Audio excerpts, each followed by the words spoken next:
요즘 한국 사회 속에서 신조어가 하나 있습니다. 그것은 바로 혼밥입니다. 혼밥. 여러분 한국 드라마 보시는 분들 아마 보셨을 겁니다.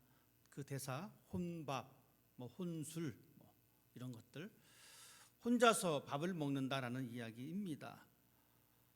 이 말은 독상하고는 좀 다른 의미입니다. 독상이면 좀 귀하신 분들, 우리 옛날 과거에 우리 아버지 따로 상을 차려가지고 아버지 상이 따로 있고 또 식구들이 먹는 상이 따로 있었습니다. 우리 나이 드신 분들 아마 기억하실 텐데, 그래서 아버지가 받는 이 독상의 반찬은 이렇게 곁눈질을 해보면 좀 더 있어 보이고 했던 그런 것들, 이것은 독상입니다.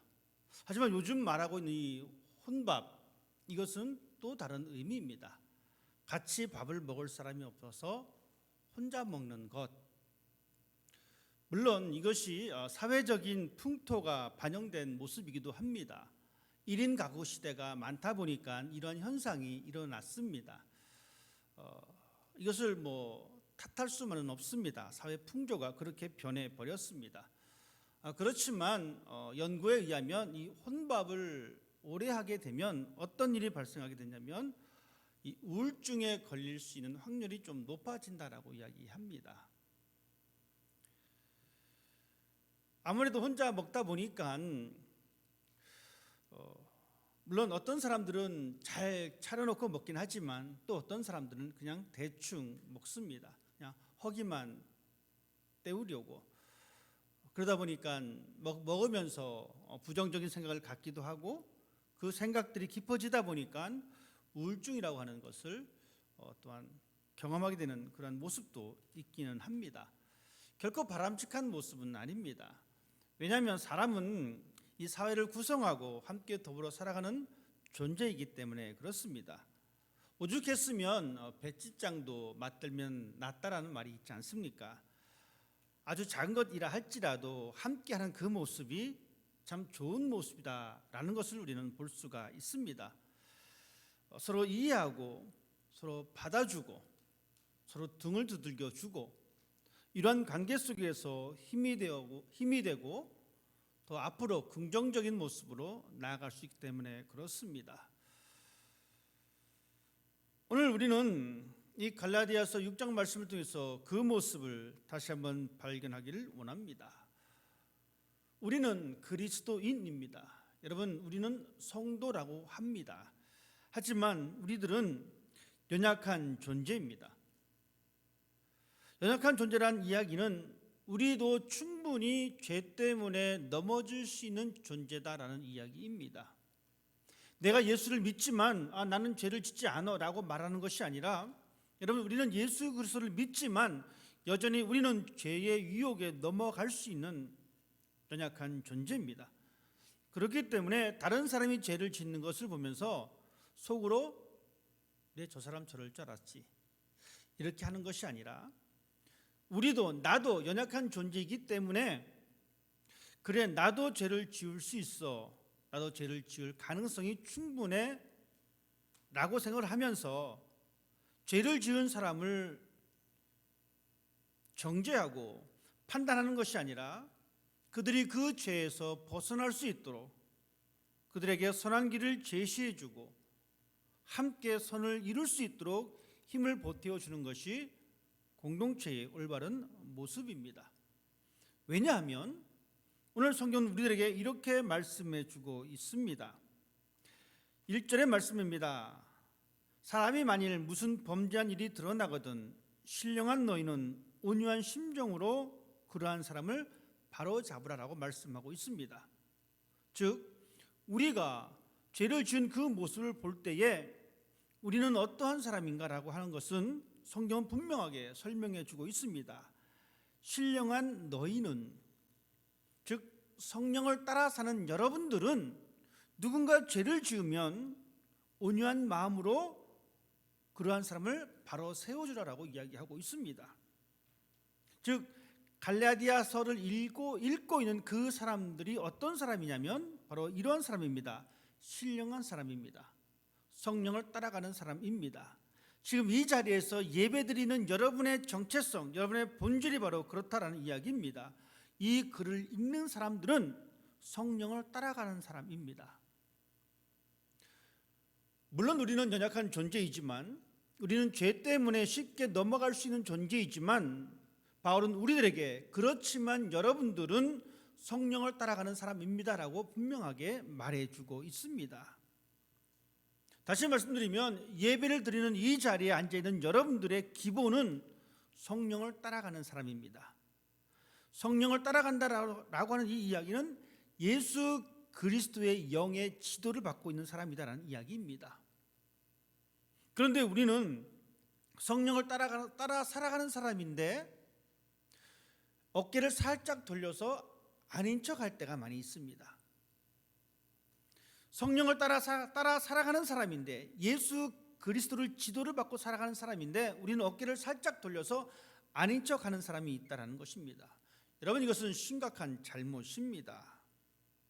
우리는 성령을 따라가는 사람입니다. 우리는 신령한 사람입니다. 하나님의 영을 소유한 사람입니다.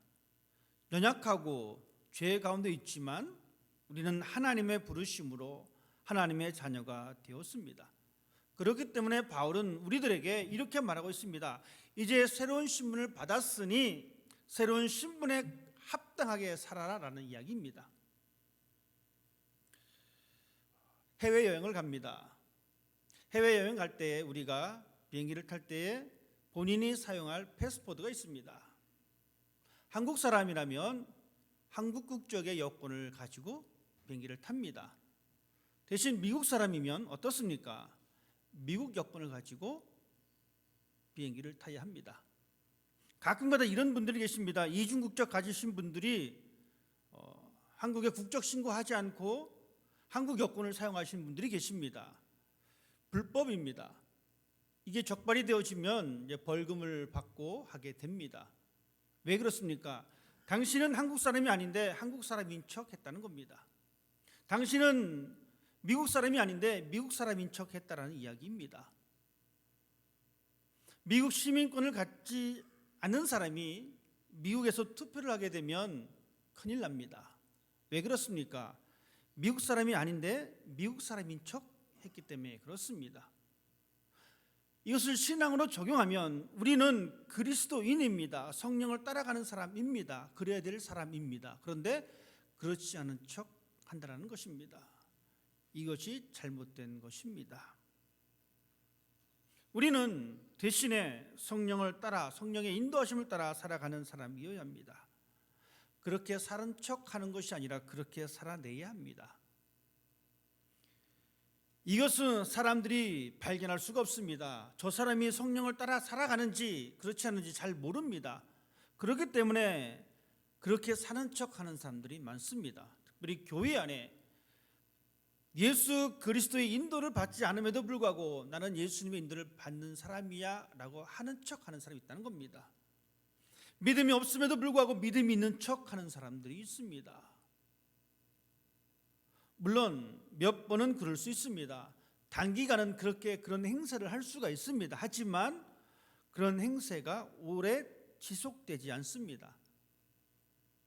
힘듭니다. 결국 그 행각은 드러날 수밖에 없습니다. 우리 장로님이 요리사이십니다. 요리를 잘하십니다. 근데 제가 장로님 앞에서 요리사 셰프인 척 했습니다. 한두 번 그것이 가능할지도 모릅니다. 그런데 한 달 지내보니까 영 깡통인 거예요. 어떻게 되겠습니까? 제가 만약 파장님네 집에서 가게를 하시는데 가서 셰프인 척하고 일을 하다가 한두 번 속아 넘어갔는데 세네 번 지속되다 보니까 이 셰프가 아니라 이 주방의 주자도 모르는 사람인 거예요. 어떻게 되겠습니까? 저는 당장 해고입니다. 여러분, 우리의 신앙이 그렇습니다. 우리는 성령의 인도하심을 받고 살아가는 척 해서는 안 된다라는 이야기입니다. 그런데 안타깝게도 이 땅에는 그리스도인으로서 살아간다라고 하면서 성령의 인도를 받고 살아가는 척하는 사람들이 너무나 많이 있습니다. 우리가 반성해야 될 부분입니다. 그래서 우리는 그렇게 사는 척하는 것이 아니라 그렇게 살려고 애쓰는 사람이 되어야 합니다. 성령을 따라가는 사람으로서 성령의 인격을 가지고 살아가야 합니다. 바울은 우리들에게 말해주고 있습니다. 만일 무슨 범죄한 일이 이 공동체 속에 드러나거든 신령한 너희는, 즉 성령을 따라 살아가는 사람들은 그 사람들을 온유한 마음으로 잘 살펴보고 또 자기 자신도 살펴볼 것을 이야기하고 있습니다. 우리 스스로가 성령을 따라가야지만이 우리 주변에 죄 지은 사람을 보듬을 수가 있습니다. 그렇지 않으면 보듬기가 힘듭니다. 왜냐하면 내 죄는 들통나지 않았고 당신의 죄는 들통났기 때문에 사람들은 이렇게 생각합니다. 나는 그래도 너보다 낫다라는 마음을 갖게 됩니다. 교만한 마음을 갖게 됩니다. 성령이 없다 보니 우리의 마음속에는 교만한 마음이 있을 수밖에 없습니다. 그렇기 때문에 우리들은 교만한 마음을 버리고 나도 충분히 넘어질 수 있다라고 하는 이 마음을 가지고 그 사람을 살피고 보살필 책임이 우리 가운데 있습니다. 오늘 설교의 제목이 건강한 교회를 위해서입니다. 이 교회는 눈에 보이는 이 예배당의 이 교회뿐만 아니라 우리 자신도 포함됩니다. 여러분, 우리 모두는 보이지 않는 교회입니다. 하나님의 영이 거하시는 우리는 교회입니다. 그렇기 때문에 우리가 이 건강한 교회를 원한다는 것은 이 그리스 공동체뿐만 아니라 우리 자신의 건강한 신앙생활도 이곳에 포함되어 있습니다. 그러면 우리는 어떻게 해야 될까? 어떻게 해야지만이 이 건강한 공동체를 만들고 건강한 신앙을 소유할 수 있을까? 바울은 우리에게 말을 합니다. 너희가 짐을 서로 지라 그리하여 그리스도의 법을 성취하라라고 말씀해주고 있습니다. 짐을 서로 나누어 줘야 합니다. 그런데 우리는 살면서 타인에 대한 평가는 참 인색합니다. 동일한 결과를 놓고도 다른 사람이 그런 행동을 하면은 저 사람은 심보가 못됐다라고 이야기합니다. 저 사람은 죄를 지어서 벌을 받는다라고 이야기합니다. 그런데 동일한 결과를 놓고 자기 자신에게는 이렇게 얘기합니다. 나는 그냥 운이 없었을 뿐이야. 실수지 뭐. 여러분 어떻습니까?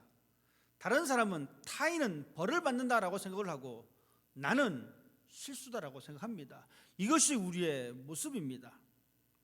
다른 사람의 행동과 결과에 대해서 평가를 좋아합니다. 그리고 그 사람들을 깎아내립니다.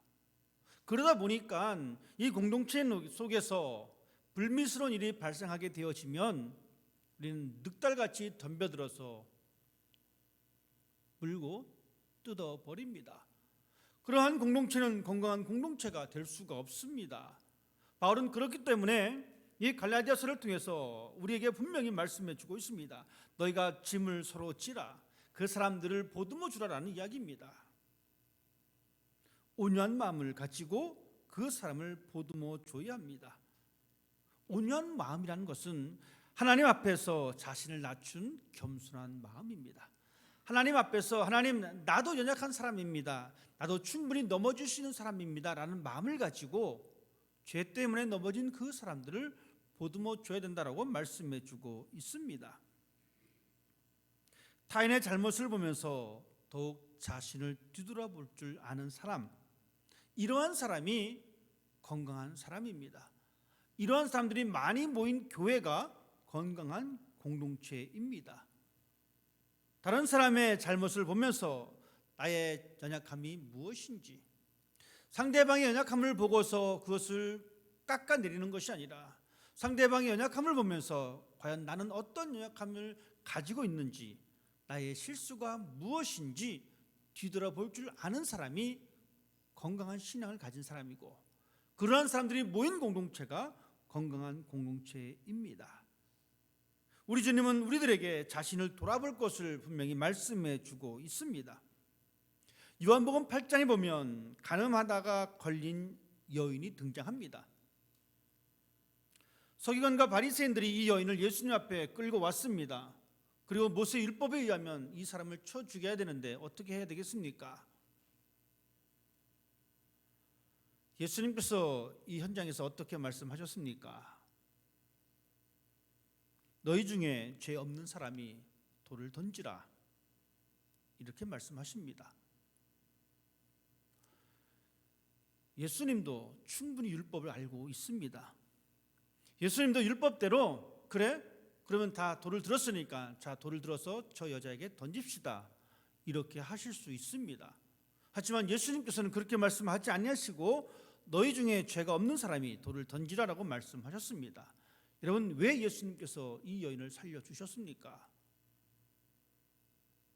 예수님은 이 사건을 통해서 상대방의 죄를 보고 판단하고 정죄하는 것이 먼저가 아니라 그 죄를 보면서 자신의 죄성과 자신의 연약함을 먼저 살필 것을 말씀하십니다.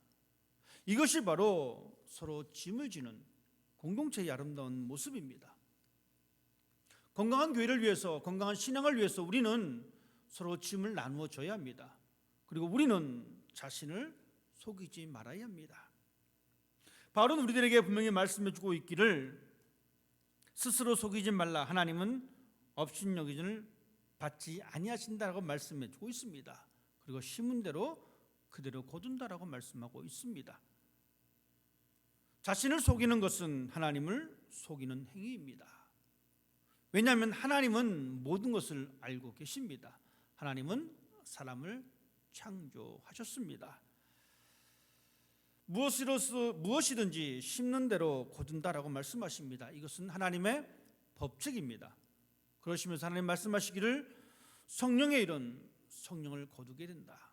성령을 심으면 성령의 일을 거두게 되고 육체의 것을 심게 되면 썩어질 육체의 것을 얻게 된다라고 말씀하고 있습니다.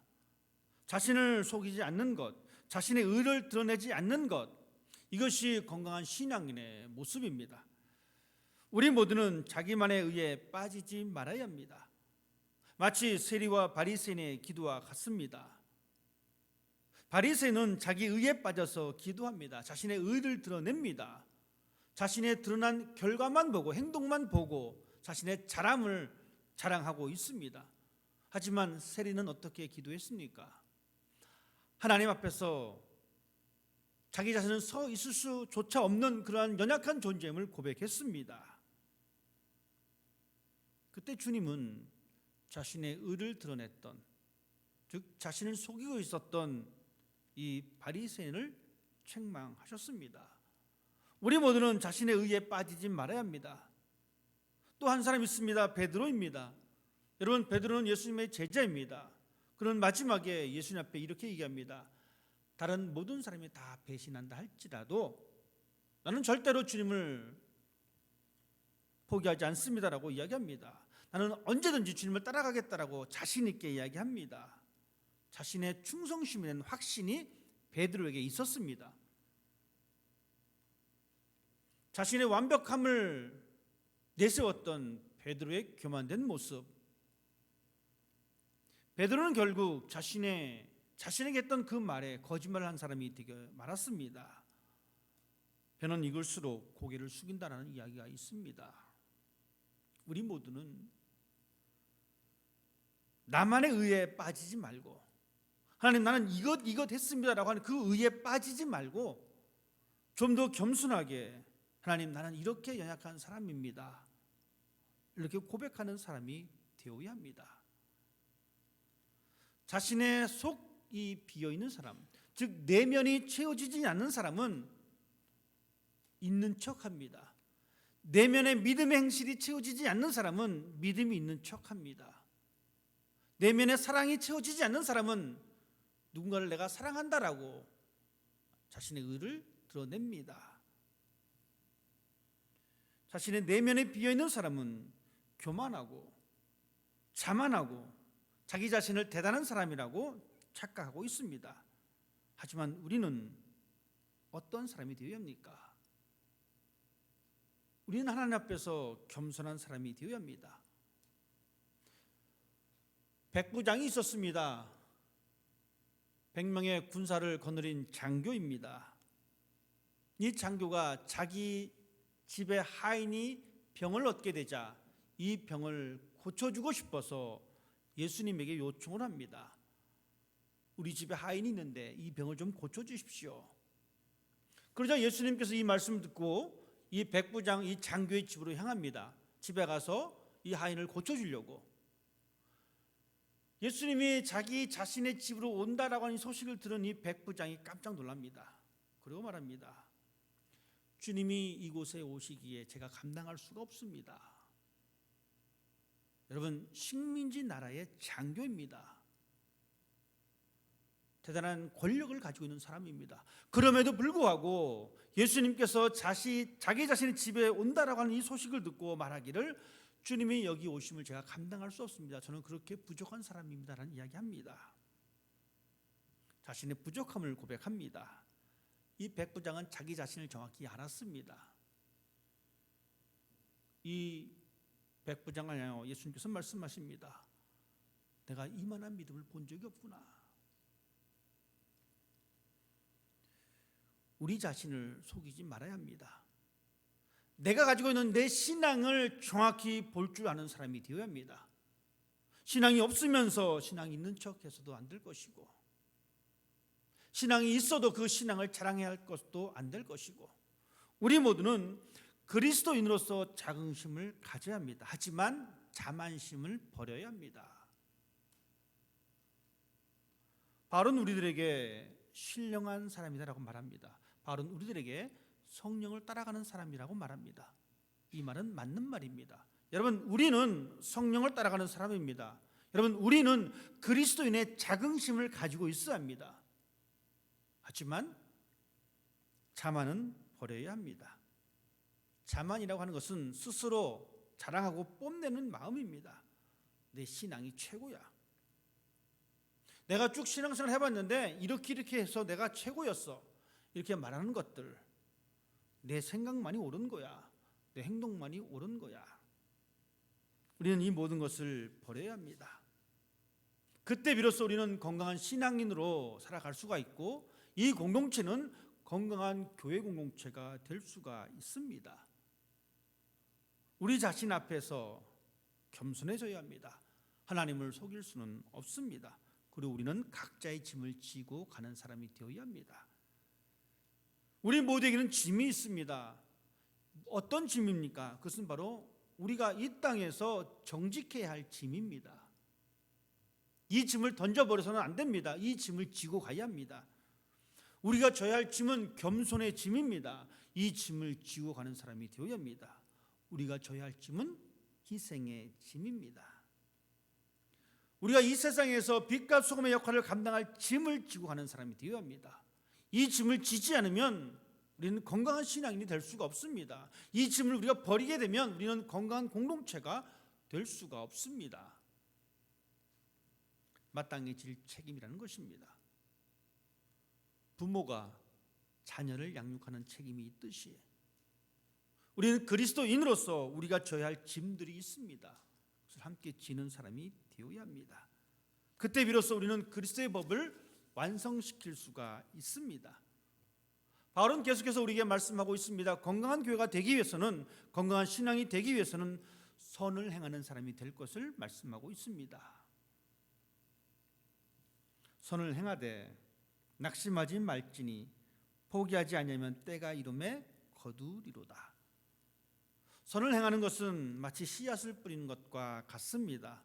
여러분, 씨앗을 뿌리다가 힘들어서 절반만 뿌리면 어떻게 됩니까? 절반만 거둘 수밖에 없습니다. 우리가 거둘 만큼 걷기 위해서는 매 순간 뿌려야 합니다. 포기하지 말아야 합니다.